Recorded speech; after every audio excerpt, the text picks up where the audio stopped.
What is happening, everyone? Welcome back to another action-packed edition of CPA Reviewed, the official podcast of another71.com. As always, I'm your humble host, Jeff Elliott, a licensed CPA in the state of Kansas, by the grace of God, and to the chagrin of many. Happy whatever today is. Happy Wednesday to you. This is episode 84. So, yeah, I've done 84 of these. If you want to be on the podcast, go to another71.com, click in the upper nav, Ask the Ninjas, and it will appear in a future edition of the podcast. If you want to jump to the front of the line, you can become a Ninja Monthly member, and Ninja Monthly members get their questions answered first. All right, first up is Ninja Ashley. When you studied for an exam, was there a specific or target number of multiple choice questions that you completed per day? I'm looking for a specific number if you have one. I currently set up blocks of questions by section. There are 4 blocks. Each block contains 6 sections in various orders. I selected my block order based on which sections I am strongest in and which sections I need to strengthen my proficiency. Based on the block I shared, you can see that regulation sections 2 and 6 are my weaker sections. I would love your thoughts on my current process to get through multiple choice questions and any general feedback to base my questions on, and how many questions I should complete each night. Okay, so I don't have a set number of multiple choice questions that you should do per day. However, the AICPA has said that the average CPA candidate spends 2 minutes per question on the exam. So that's under exam conditions, and that's when you are ready to roll on exam day. So if it takes you 2 minutes to do a question on exam day, then let's say it's going to take you maybe 3.5, 4 minutes per section per question while you study, because you're taking notes, you're looking over each answer explanation. And so if you can do 3 minutes per question, that is 20 questions per hour. You study 3 to 4 hours per day, so that's like 60 to 80 questions per day. So while you're in the MCQ phase, if you're spending 2 to 2.5 weeks on your nonstop MCQ, you can pretty much budget what you're going to do there. So if, let's say, any given section has 1,500 multiple choice questions, well, you can do the math there. You should be doing 60 questions per day minimum, but I know some people do a lot. So we used to have the Ninja Weekend Challenge, where people would do like 500 questions in a weekend. So that's over like 2 days. So you can do a lot more than 60, but so 60 questions, 60 CPA exam questions per day should be your minimum. Ninja Claude writes in, I have exactly 30 days left before I take FAR, my first section, and my studying is somewhat improving. I'm feeling a little better, but I have a question about the exam itself. Is it true that they want a certain number of people to pass each time it is administered, so they might actually curve the scores down if too many people do well? I really want to get through this thing on my first try, and any further nuggets or tidbits would be appreciated, especially the ones that would stop me from getting something like a 74. Okay, is the CPA exam curved? I don't know. That's been one of those conspiracy theories that have been around for as long as I have been in exam land, which is over 10 years. So, when you look at the pass rates, they are, like for FAR, they're about 45, 47, 49%. Pretty much every time. Does the AICPA curve them through the psychometric formulas? I don't know. Does that impact how you study? Not at all. And if you fail, does that give you license to blame the fact that you've been curved down? No. Because in any given exam section, 50% pass, 50% fail, give or take. And you just need to study really hard, and you cannot control what outside variables are going against you, if at all. And I personally do not believe that they maintain a certain number. So you can only control what you can do. So you can only control whether or not you get up early in the morning, study at lunch, study late at night. You follow the Ninja study planner. So you're a ninja, so you have the Ninja study planner. You can only control if you decide to study bonds for an hour versus watching Netflix for an hour, which turns into 3 or 4 hours, and pretty soon it's 2 in the morning and you have to get up at 5:30, and oh wait, you're not going to get up at 5:30 because you're too tired and you're going to sleep until 7, and brush your teeth and jump in the car and go to work. So you can only control your own life and your own study processes. So that's that. Now, as far as how to study FAR, follow the Ninja framework, use your Ninja study planner, and you'll be good to go. Farouk writes in, Dear Sir or Madam, I'd like to have some information on the CPA eligibility for the active AICPA members, which is chartered accountants, who are the equivalent to a UK master's, according to the AICPA letter of equivalence, and having 4 years of international experience as an accountant. Okay, so here's the deal. The AICPA and the ACCA and NASBA and everyone got together, and they want to make it easier for people who have international accounting license and U.S. accounting license to be able to go into each other's respective countries and jurisdictions and be able to work. So here's the deal. This is kind of new. If you are a chartered accountant, then you need to pass the IQEX exam, the International Qualification Exam, and you need to then have 2 years of post-qualification experience. If you are a licensed CPA, then you just need to get qualified through whatever process it is. You don't have another exam to take. And you need to have 2 years of post qualification work experience. The easiest way to get all of the information that you need, go to nasba.org, and in the search bar type ACCA, and that will give you all the info that you need. Matt writes in, I'm using Ninja as a supplement with Becker. I'm feeling overwhelmed with the amount of material. I'm feeling like I don't have enough time to do all of the MCQ for each, and it is stressing me out. I have read another 71 for tips, but I don't know if you would give me any useful advice or what may work the best. Okay, you're using Ninja as a supplement with Becker CPA Review, so I would watch all of your Becker lecture videos and take notes, work all of the questions in their software, and then I would switch over to Ninja for the J, just rewrite it. I would rewrite the Ninja notes. And for your review, I would watch the Ninja Plus videos over your week topics, and I would, in your Ninja MCQ, I would start working the software by topic, starting with your weakest area first and working backwards. And then that's how I would use Ninja and Becker. Now, if this is a retake, and if you feel like you've seen all of the Becker questions, the multiple choice questions, then instead of working all of the Becker questions again, I would work the Ninja questions as your study software. And so that's how I would do it. So yeah, don't feel overwhelmed with the material. I mean, FAR is hard, and it's the hardest exam, and that's okay.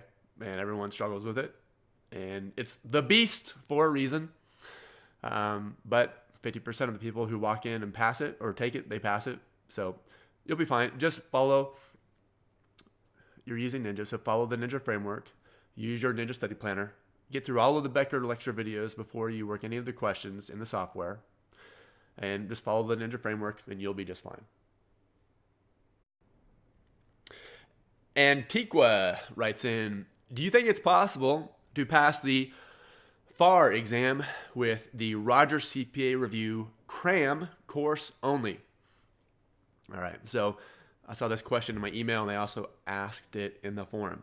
Okay, so your question is, do I think it's possible? Yes, I think it's possible. I think it's possible to pass the CPA exam doing only multiple choice. I think it's possible because people have done it. I think it's possible to pass the CPA exam or a section of the CPA exam using only the Ninja Notes because people have done it and they wrote me to tell me that they did.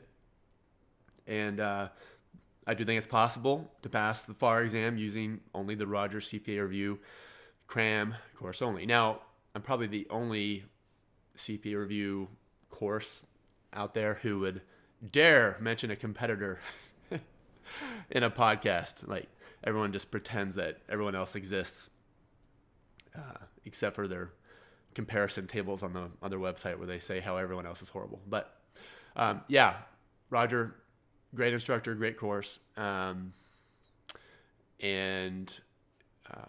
can you pass with this FAR cram only? Yeah. Is it a best practice? No, it's not, because you run the risk that you don't get all the multiple choice in. So if you have the Roger cram, marketing alert, maybe you get the Ninja Monthly as well because it's cheap and you get everything else that you wouldn't get in the cram, notes, audio, MCQ, book, a full course video set.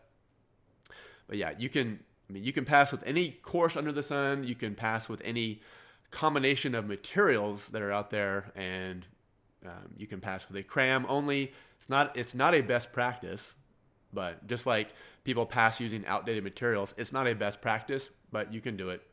But you should still get Ninja Monthly. Omnia writes in, "Hello, Jeff. I have a BA in sociology, but all of my experience in accounting. I decided to take my career to the next level, so I finished all 48 semesters in the accounting and business related prerequisites.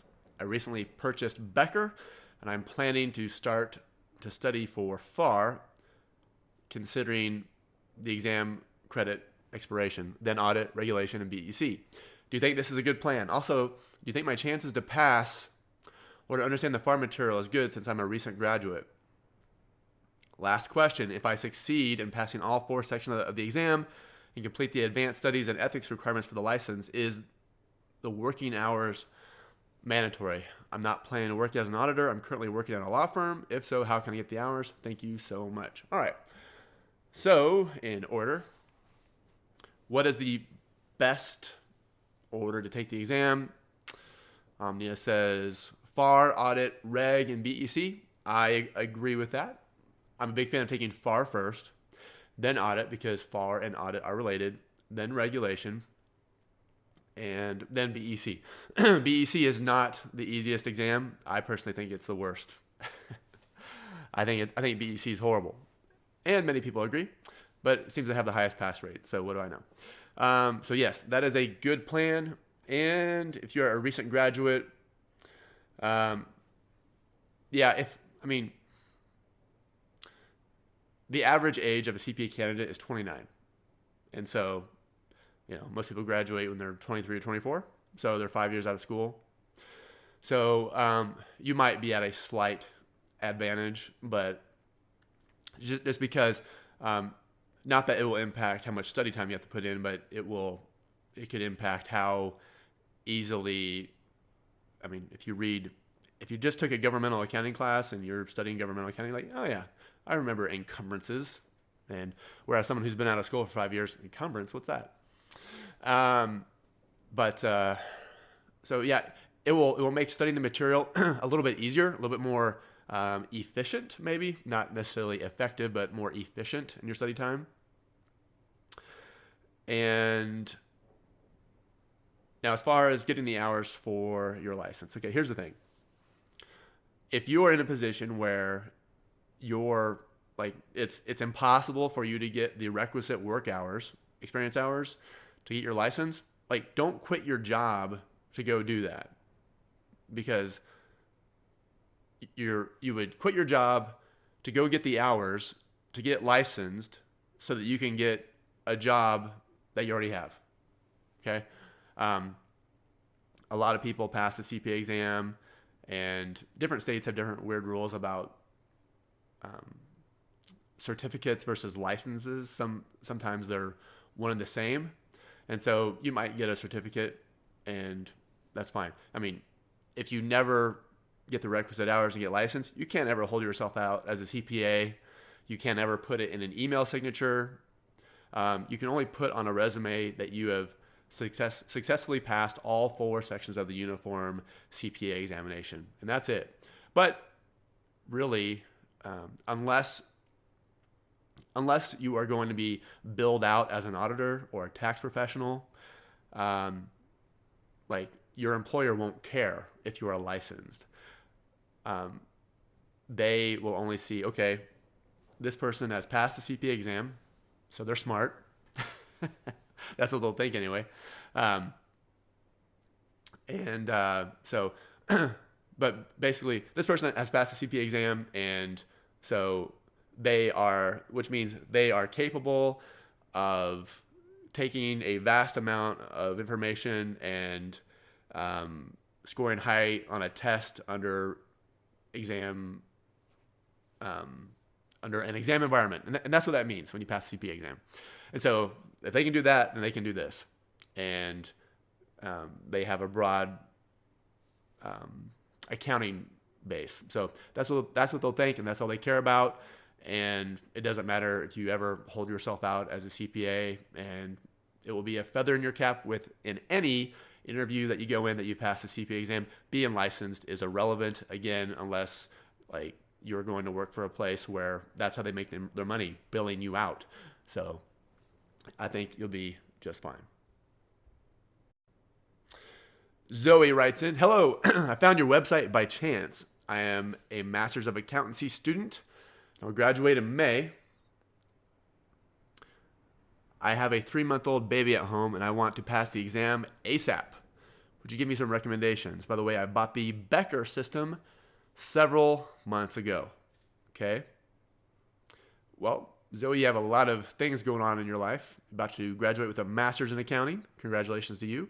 And more importantly, you have a 3-month-old baby. Congratulations to you. That's awesome. And so you are juggling having a baby, getting your Master's, studying for the CPA exam, potentially working. So you have a lot on your plate. So you bought Becker, so you are good to go there. All right. Here is what I would do. I would go to another71.com and click free downloads and download the free Ninja Study Planner. And I would use the Ninja Study Planner with your Becker system and use the Ninja framework using Becker. So they recommend, well, I don't know exactly what they recommend, but if they're like most review courses, they say, watch video 1, do homework over video 1. Watch video 2, work homework over video 2. And that's not the Ninja method. That might be effective. It probably is, but it's not efficient. And so you're going to waste a lot of study time because you have to, those homework questions in week 1, you're going to have to repeat them in week 7. And it's a lot more streamlined to use the Ninja. So let me bottom line it for you. You have a lot more time with your baby if you follow the Ninja method. So how about that? And so follow the Ninja framework, and it's free on Another71. And so I hope that is helpful to you. So the biggest thing for you is time management. And the best thing that I can offer you is the free Ninja Study Planner to map out your time, and because you have a lot going on and you don't want to waste any time. So I hope that's helpful. And actually, if you click the link below this video, you'll get a link to the free Ninja Study Planner, and you can be rocking and rolling in a matter of seconds. Take care. Ninja Victoria writes in, hi, where can I find the AICPA released questions for BEC? Good news, the AICPA just released the 2018 AICPA released questions for all 4 sections of the CPA exam, and if you log into Ninja Monthly, you can download them there. Ninja Megan says, hello, Jeff.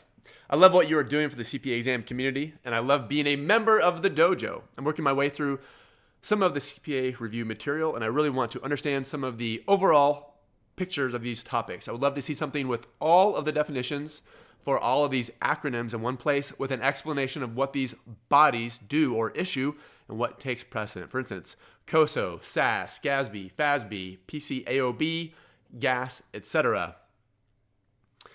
I figure if I find myself Googling, then other people might be searching for them as well.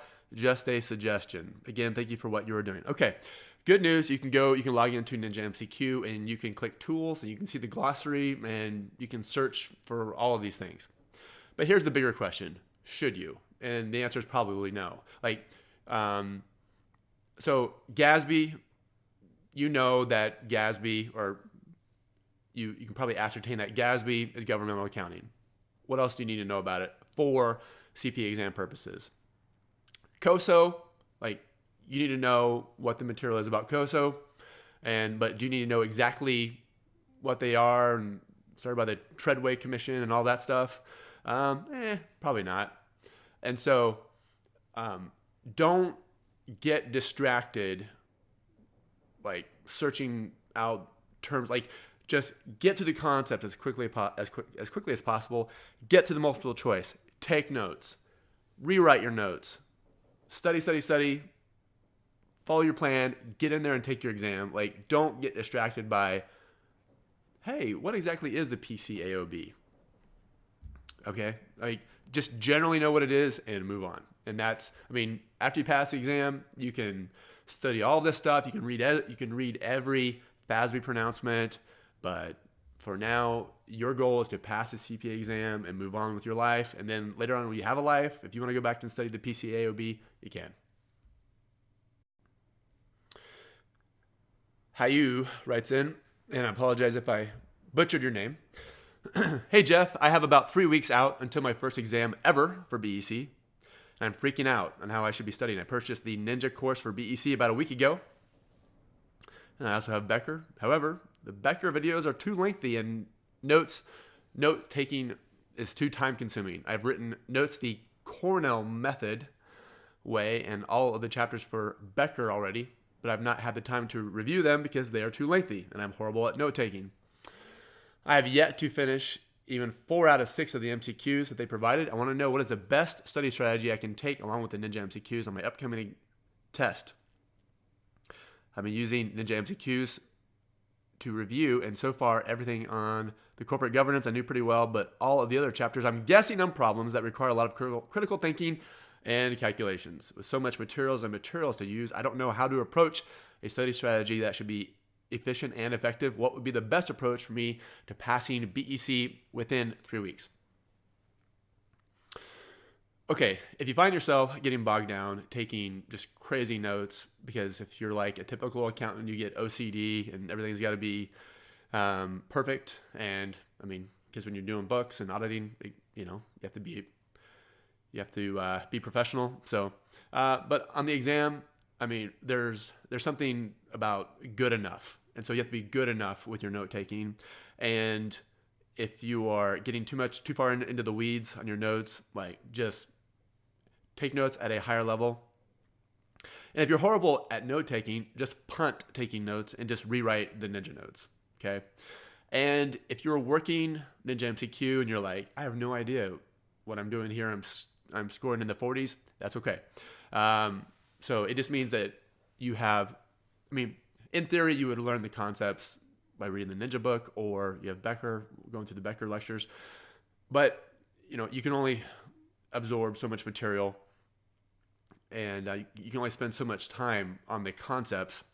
The real work is done in the trenches in the MCQ. And so you need to, if you miss a question in the MCQ, whatever the little fact nugget is, the Ninja nugget, write it down. And so you're 3 weeks out from your exam, and so it's about time. So 3 weeks out, that's time to start rewriting your Ninja notes. And because if you spend the next 2 weeks getting through the MCQ, then you're going to have 1 week for a review. I guess you could do that, but typically 3 weeks out, you want to spend a week rewriting your notes, and then 2 weeks reviewing. And So I guess if it comes down to it, so this is April. So you still have May and through early June to take your exam. It's okay to like bump it back 2 weeks if you have to. And so get through your MCQ. So maybe you have to reschedule. Get through your MCQ, rewrite your notes, and then do your final review. Don't overdo it on the note taking. Remember, you can rewrite the ninja notes, and that's good enough. Junior says, I just completed auditing. I finished the exam so fast, I'm wondering if I made errors. I just started regulation, and it seems like so much information to go through in 8 weeks. Okay. If you told me that you finished one exam early and you went through it faster than you anticipated, I would have said, hands down, you took auditing. Excuse me. So I'm a very slow test taker on exam day. I tend to just like sit there and stare at questions, just praying that they're right. And so I'm a slow test taker, and I finished auditing like 30 minutes to an hour early, and I was shocked. Now, I mean, I was someone who like the exam like logged me out every time. I'd be finishing the final sim, and I was like, oh, thanks for coming. And so I wouldn't, if you finish auditing early, don't read too much into that. It means you're pretty normal, actually. And regulation being a lot of information in 8 weeks, it is. And because it's basically 2 exams in one. It's tax and business law and ethics. And I mean, it's kind of hard tax. It's like, corporate tax and stuff. And it's not hard like enrolled agent hard, but it's still hard. A lot of people focus on the tax. And then like 1 week out from their exam, they're like, oh yeah, I have agency law to study and all that. Don't do that. That's a recipe for a 65. And so make sure that you just follow the plan, get the Ninja Study Planner, and you'll be fine. And the Ninja Study Planner actually has a map for regulation in 5 weeks, which is pretty aggressive. But 8 weeks, you'll be good to go. Mark writes in, I'm very nervous. I feel like I have to be a subject matter expert, and I'm overwhelming myself. In other words, I need to memorize the entire book Becker sent me. All I'm doing is taking a test. I would appreciate some feedback. Okay. So I don't know which exam you're taking. Here's the deal. The CPA review courses, like, they have to put all of the information in their course because you could be tested over pretty much anything. And so while that information is in the course, is in the book, whatever, you can't get bogged down and you can't get too in the weeds on the material. FAR is a mile wide and an inch deep. And I think someone else came up with that, but I can't remember who. And at the time, it kind of seemed like I did. And this is like 10 years ago, so I'm just going to say that I said that. I probably didn't. FAR, like, you have to know a little about a lot of stuff, okay? And I would approach the exam material at a higher level. So especially when you're watching your videos and reading your book, like, that's all conceptual. And it's high level stuff, or it's some of it's pretty in-depth stuff. Some courses get too in-depth because they're like, well, we don't want any liability if they don't pass, and they say we didn't cover this, so we're going to cover everything. What you want every FASB, we're including the codification. Like, here you go, our book's 2,000 pages long. So yeah, that doesn't really help you. But you have to get through the concepts as quickly as possible. Get through the book, your videos. And then on the MCQ, like, these are prior exam questions. So it's no longer like, hey, this might be on the exam. Like, this was on the exam, and this particular question probably won't be on the exam again, but a question just like it, you'll likely see it. So you have to know this. And so the MCQ is the most important part of your entire exam process. And so don't feel like you have to be a subject matter expert, but you do have to be an MCQ expert. So camp out on those MCQs and, the book, the videos, get through them as quickly as possible. But the MCQ is the way to go. George writes in, your customer service is top notch, brother. Just want to let you know. Definitely will recommend to fellow CPA takers as at least a supplement. Also, like to mention that the book is written in a way that is pretty easy to understand for the audit section at least. Thank you, George. I obviously did not need to include that, but I get hate mail sometimes, and so it's probably no better way to piss off the haters than to include an email like this. So here's the deal. One of the ways that we can differentiate ourselves as a small company is having the best customer service we possibly can.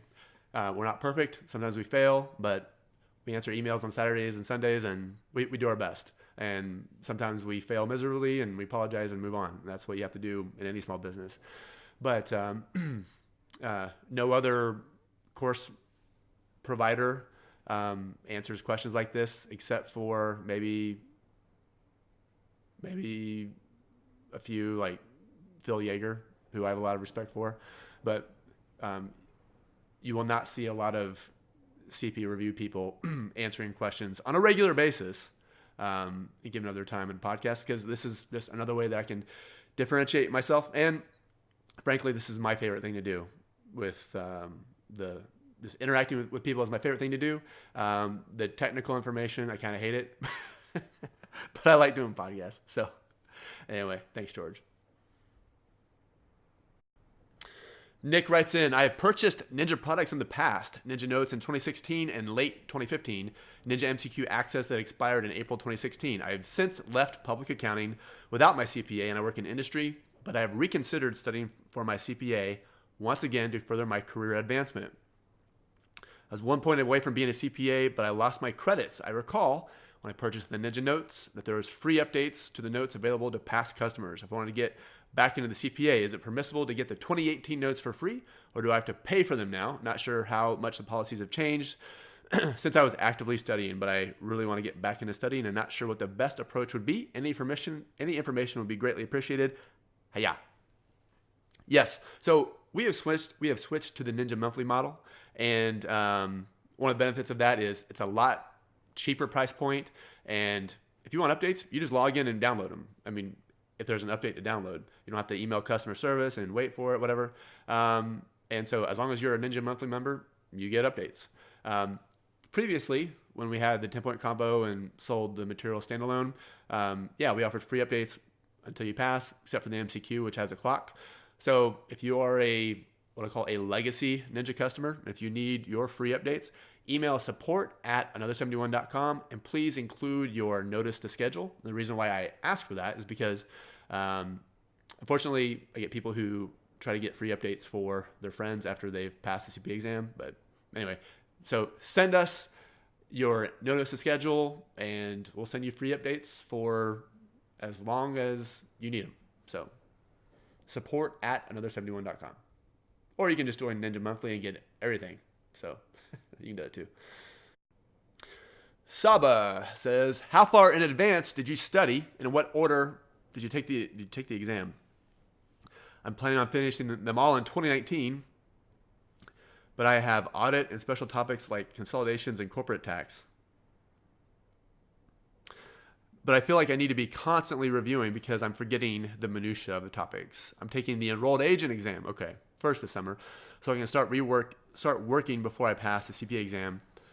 But that's the only part of the exam, so I feel like I should be reviewing way in advance. Any tips would be helpful for someone who has 1 to 2 semesters left.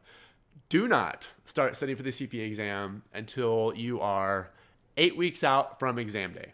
So you don't have to have your notice to schedule, but if you know that you're taking your exam in 8 weeks and you've filed for your notice to schedule, you can start studying. But do not pre-study. Don't start studying to get the concepts down beforehand, because here's the deal. It's an inefficient use of your time because you are going to have to restudy that material anyway, okay? because like there is a significant short-term memory component to the CPA exam. You got to cram it all in and barf it all out. And, some of the stuff will stick, some of it won't. And, the CPA exam, it tests you on whether or not you meet the minimum requirements to serve the public interest. It doesn't mean that you're an accounting expert. And so I would graduate, take your enrolled agent exam. That's a tough exam, by the way. That's a really tough exam. And, it's like regulation on crack. If the CMA is BEC on crack, regulation is, or the enrolled agent is regulation on crack. Okay, that's enough crack references. Let's probably get flagged. So finish school, take the enrolled agent exam, take a break, start studying for the CPA exam in 2019 when you're 8 weeks out. Purchase your CPA review course 10 weeks out, okay? And just don't pre-study because you will get burned out. People get burned out. People are like 3 years into the exam and like they hate it. Trust me. Like if they could go back in time and they would say this to you: enjoy life right now while you're not taking the CPA exam, because while you're in the exam, like it's not fun. And so enjoy your life right now. And because the CPA exam is a grind, and there's no need to pre-study. Alex writes in, I recall when reading through the Ninja materials that there is a way to alter your proposed plan for each section of the CPA exam, but I can't seem to find it now. I'm about to study for BEC again. Your BEC plan calls for 7 weeks of study time, but I'm trying to study for the month of April and take it at the end of April, basically so I can use May, study for auditing, and take it at the end of May. So basically I'm trying to trim 7 weeks into 4 for both exams. Do you have any advice on how to go about doing this? I'm trying to use only Ninja to study for both of these since my Becker subscription runs out in July and I don't want to pay the $3,000 again. I've taken BEC 3 times already, once before the Q2 change last year and twice since. I've scored 70 and 74 all 3 times. Okay, so the Ninja Study Planner has BEC in 5 weeks. So I don't have it to where you can alter it. So you'll have to, so the BEC in the audit Ninja Study Planner is for 5 weeks. So you can download that inside of Ninja Monthly, but you can also click the link below this video. You can download the Ninja Study Planner. It has a 7-week plan for FAR and a 5-week plan for BEC auditing and regulation. Those are aggressive, and that's okay. You can dial it back a notch, but that's really for people who are like, hey, I really got to get this done fast. And 7 weeks for FAR isn't necessarily fast, but like that's a quick pace, and especially for BEC 5 weeks, auditing 5 weeks, that's solid right there. That's aggressive for reg, I should say. So I hope that's helpful. Barbara writes in, hey Jeff, currently 8 months into the studying process and I have passed nothing. I said it like that because it was all caps, not because I was being dramatic. All right. I'm going to school full time for my master's, so studying for the CPA gets mixed with studying for classes, I bet. I took FAR twice, 60 then 73, and I just took auditing 69. I've been using Becker and really question if it's the best material for me. I was wondering if you would suggest an attack plan. Keep in mind, I finish school in May and start working September or October. Okay. Studying for the CPA exam and getting your master's, I don't recommend that. I'm a big fan of like doing this and then doing this. Like focus, it's kind of like, I'm dating myself here. Kind of like a TV VCR combo. It's not a very good TV. It's not a very good VCR. But so studying for the master or taking your master's and the CPA exam, you're not really doing well at your master's and you're not really doing well at the CPA exam. So you're kind of a B or C student and kind of a 65 on FAR. So I would focus on your master's and then spend the summer studying for the CPA exam. You said you have Becker, you don't know if it's right for you. You don't really know that because, I'd love for you to become a Ninja member, whatever. But like you have the course, like you don't know if it's not for you because you haven't focused solely on Becker. And so that's what I would do. And and just focus all of your energy. Like it's kind of like getting out of debt, but still trying to fund your Roth IRA and fund your kid's college fund and pay down extra on your house. And I'm talking about credit card debt. Like, no, you need to stop doing all that, because I follow the Dave Ramsey method, but stop doing all that and focus with laser intensity, knocking out all of your credit card debt or whatever, and then move on to the other steps. Same thing with studying, knock out your master's, and then jump into the CPA exam. And I bet you'll be free and clear by September or October, because then you can focus only on your new job and not have to be one of those people who are kind of not good at their job and kind of not good at the CPA exam. And so just finish master's, CPA exam, then work. And I think you'll enjoy life a lot more. Elise says, "Hi, Jeff. Do you know if the Q2, Q3, and Q4 2018 CPA exam scores will be released more often than once a quarter, which the NASBA site currently says?" Okay, the AICPA and NASBA came out with some new score release dates. So here they are. June 27th, 2018, auditing, FAR, and reg. June 29th, 2018, BEC. So for the June score release, auditing, FAR, and reg come out June 27th. BEC comes out 2 days later, June 29th. For July 1st through September 10th, 2018 CPA exam sections, the score release date is September 19th. So just one date there. For October 1st through December 10th, 2018 exams, the score release date is December 19th. So hope that's helpful. So let's recap. June score release, June 27th for auditing, FAR, and reg. June 29th for BEC. September score release, September 19th. December score release, December 19th. So that's the latest and greatest. And of course, check out the another71.com forum for the latest info, because it gets posted there. All right. Hope that's helpful. All right, well, that does it for this episode of CPA Reviewed. If you have a question or want to be on the podcast, go to another71.com. Click in the upper nav, Ask the Ninjas. And of course, if you are a Ninja Monthly member, you get put to the front of the line. So I guarantee that I will answer your question on the next podcast. Until next time, everyone, be good, take care, and I will talk to you soon.